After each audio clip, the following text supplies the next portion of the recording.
Greetings from Lowhall Sports Fields, formerly an Olympic campground. Savour for a few overflowing bins, decaying grass patches, and a bit of other random litter in odd places. Everything is as if nothing happened, and it's all back to normal. So hi Mum, hi Dad, hope you like my poetic introduction there. Over in the background we've got the Olympic Park. My name is down for several shifts now for the opening of the Paralympic Games. Now, a lot of people, including me recently, called it the Paralympic Games, but they realised that there's no O in that word, so it's Paralympic. So over there we've got the orbit in the back. At the moment it costs, or it will cost, £15 just to enter the park and another 10 to climb the orbit. So they've already made 25 quid by somebody wanting to go in there and climb up that red twisted metal. As I said, it's pretty much back to normal here now. The peak of the games is gone, and the legacy around here at least is just fading grass patches where the Dutch controlled this zone for a period of 4 weeks, with everything under the sun you can imagine. A lot of restaurants, and even had their own radio station as well.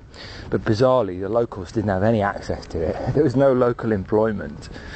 It was just, the council renting this park out to a Dutch company called Orange Camping, and it was quite weird. I was able to come in here due to the fact that I had my security pass, and it was only when they were clearing up that I was caught and asked for my wristband, which I didn't have.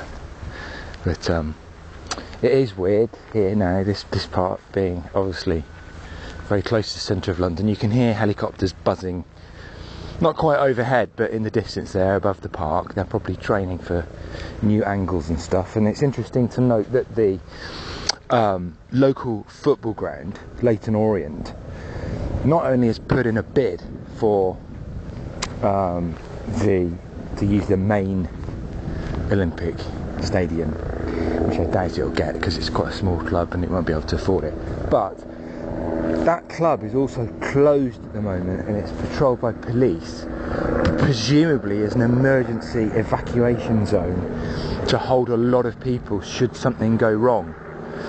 So, because I walked past there the other day and I noticed that it was empty, heavy security there and lots of activity, and it being only about 3 miles from the park, I can just imagine that there are proviso plans if they suddenly have to evacuate a lot of people, which luckily they didn't have to do. But don't forget, we're only really halfway through the games now. There's the other half is starting this weekend, and having to do with a lot of people there, I would have imagined that they summoned a lot of local places capable of housing over 100,000 people, of which Leyton Orient Stadium would have contributed to at least a third perhaps of that.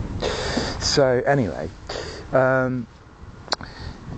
that pretty much rounds off here now, the conclusion to the halfway point through the games. So join me as I report further throughout the games.